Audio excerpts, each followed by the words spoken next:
Hello friends, I am Dr. Shailesh Kaushal, Department of Business Administration, University of Lucknow. Today I am going to explain non-parametric tests. So first of all, we should understand what is the difference between parametric and non-parametric test. So parametric test basically based on the assumptions.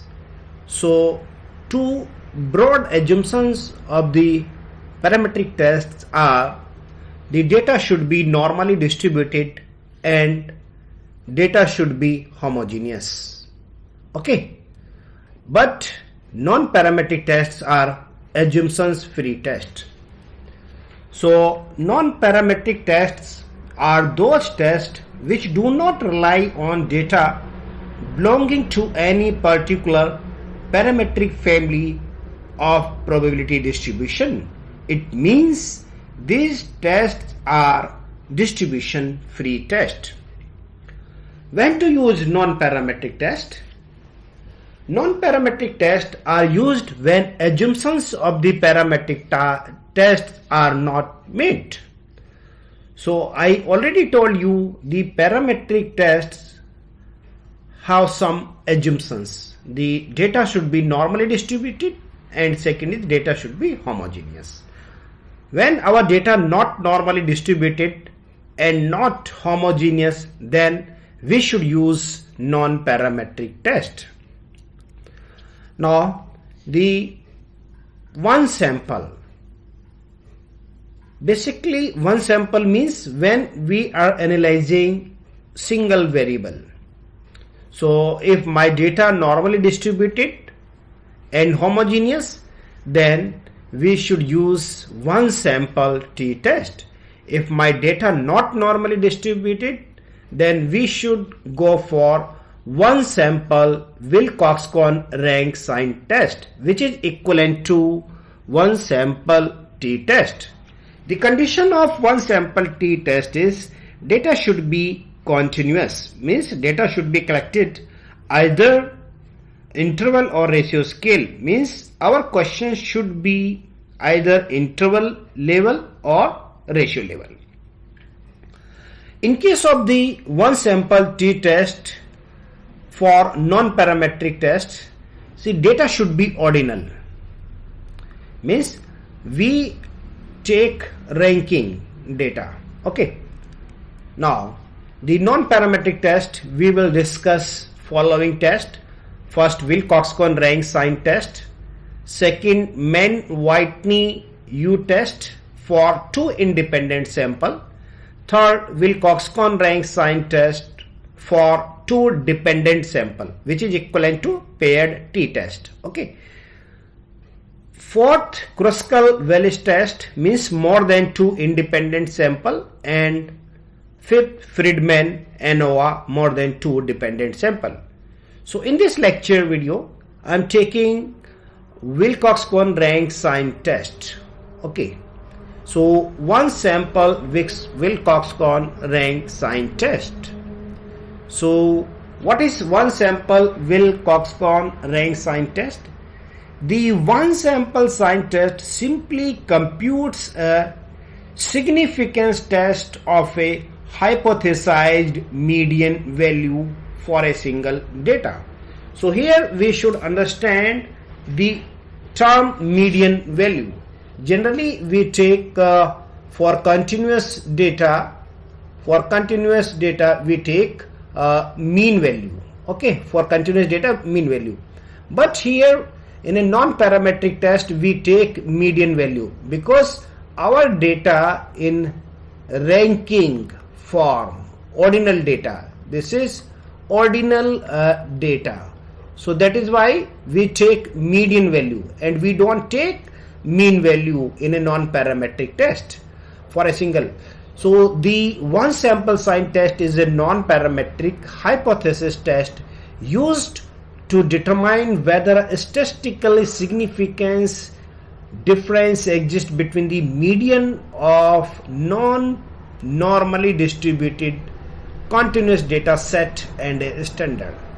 It means if my data is continuous, then this continuous data automatically convert in the ordinal data. Means this continuous data, when we analyze this one sample Wilcox-Conn rank sign test in SPSS, it will convert continuous data into the ordinal data and it will create the rank. Okay, so this is the one sample Wilcox-Conn rank sign test. Next is variable. What type of question we should take in our study for conducting the one sample Wilcox-Conn rank sign test? The data should be ordinal or continuous scale dependent variable. So here we are taking only the one variable, that is dv. dv means dependent variable, and it should be either ordinal or continuous. Okay, continuous we can take for non-parametric data, but this should not be, continuous data should not be normally distributed. Okay, so if my continuous data not normally distributed, then we can use non-parametric test and this continuous data convert into the ordinal data. Okay, and then we find the median value. And the second condition is observation should be independent while conducting the Wilcox-Conn rank sign test. This is my case study.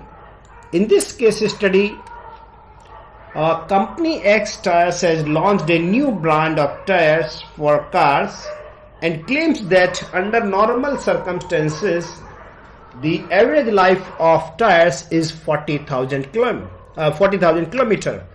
A retailer wants to test this claim and has taken a random samples of 10 tires. He tests the life of tires under normal circumstances. The results obtained are presented in the table. So we can see here the first tire life 36,000 kilometer, second tire life 37,000 kilometer, and the 10th tire life 40,500. So in this case study, retailer is claiming that the company's tire will run 40,000 kilometers. Now how to develop the hypothesis? The hypothesis, there are two hypotheses. One is null hypothesis and second is alternate hypothesis.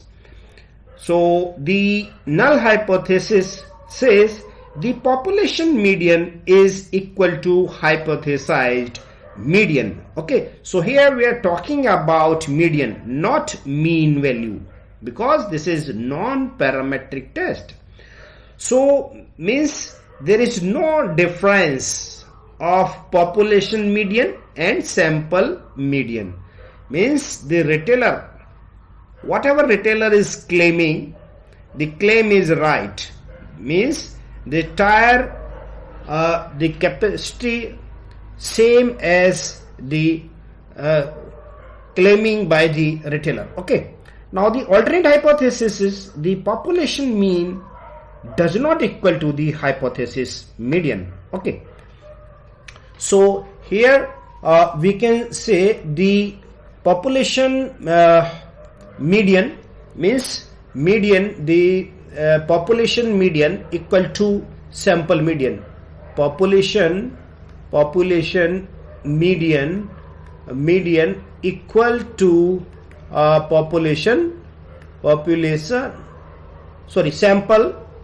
sample median. Okay, so population median equal to sample median. In case of the parametric test, we take the population mean equal to sample mean, but here we are taking population median and sample median.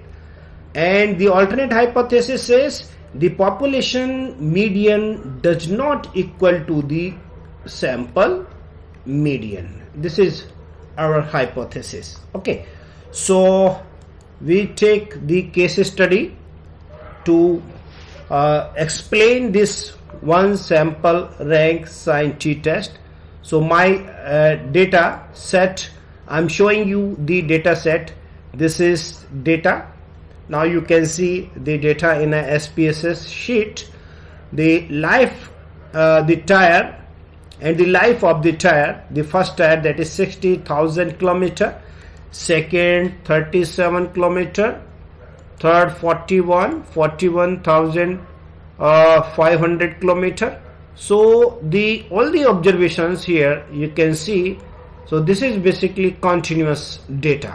Okay, so for continuous data we should apply one sample t test, but data not normally distributed, that is why we are using one sample Wilcox-Con rank sin test. Now, so we should check, because this is continuous data. For continuous data or metric data, we should check the assumptions of the parametric data, because the data is metric data. So how to check the assumption of the one sample?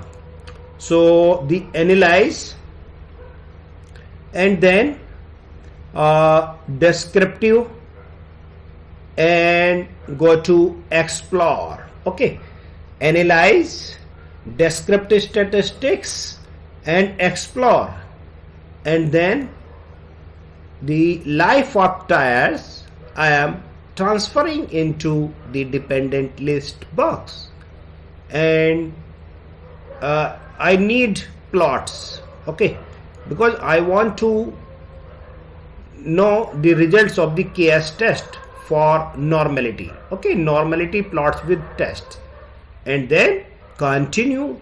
After continuing, okay, so this is my result. Now what are the assumptions of the parametric test? The parametric test, basically two assumptions. One is data should be normal. So how do we know whether data normal or not? Through KS test.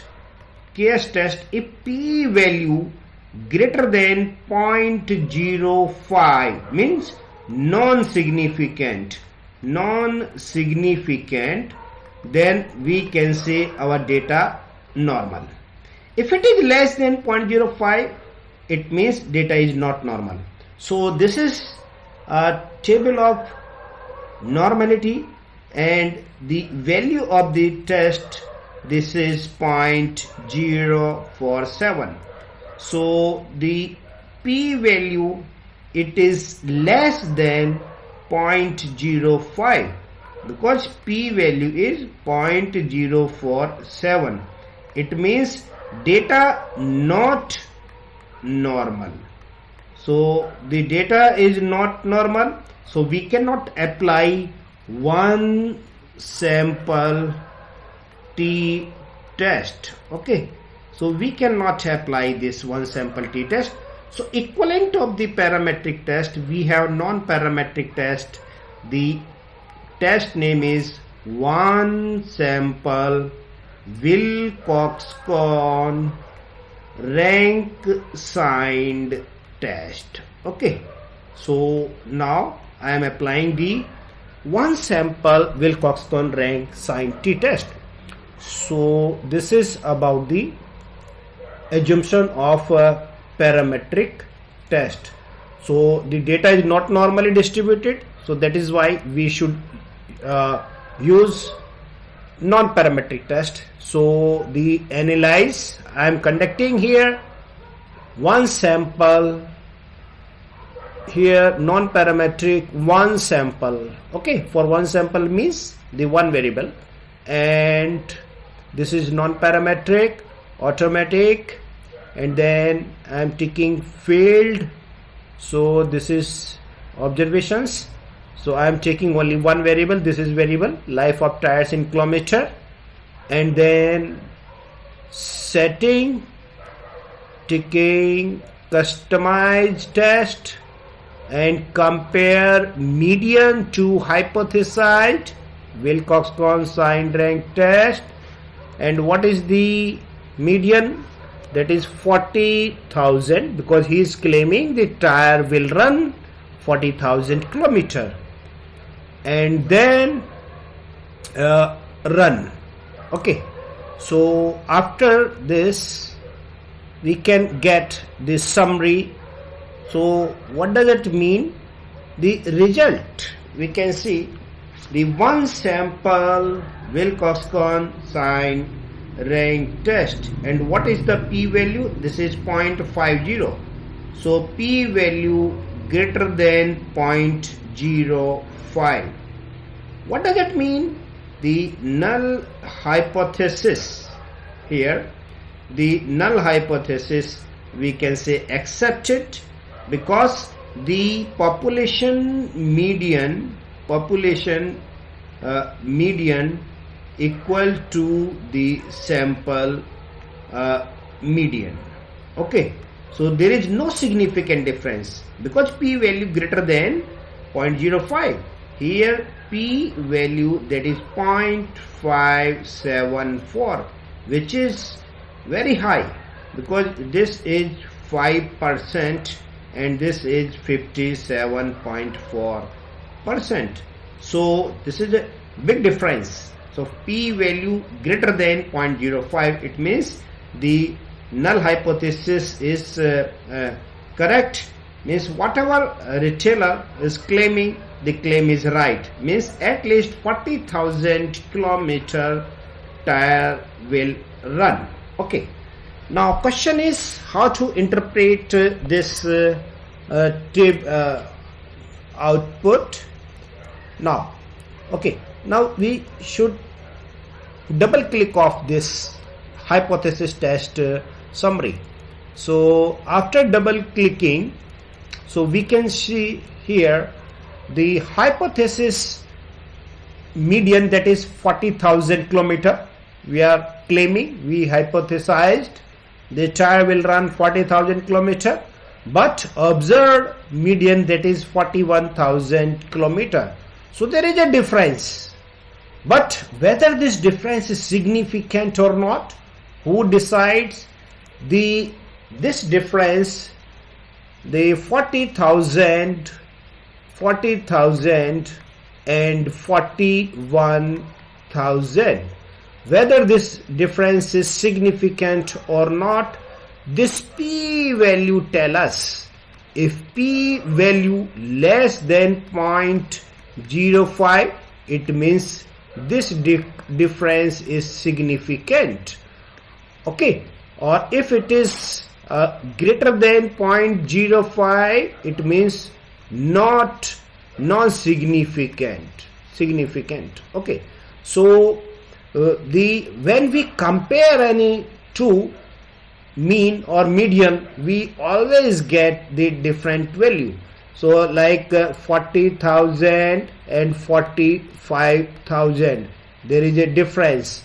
40,000 and 60,000, 40,000 and 41,000. This is also the different value. Here also different. It is also, but which one is significant? This 40,000 and 60,000. Okay, so who will decide whether this difference is significant or not? This p value. We cannot say this difference is significant, because p value decides whether this difference is significant or not. Okay, always when we compare two means, always we will get the different value, but whether this difference is significant or not, this p value decide.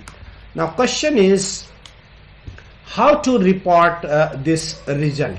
Okay, now I am sharing the slide, this the hypothesized mean and median value. So here the null hypothesis, we can say we do not reject the null hypothesis. Okay, and alternate hypothesis reject here. So now how to report this result? So one sample Wilcox-Conn rank sign test indicate that the median life of tire 41,000 kilometer was not significantly higher than the population median of 40,000 kilometer. This is T Z, this is the T value, and this Z value, and this P value. Okay, we should report this result. Okay, thank you very much.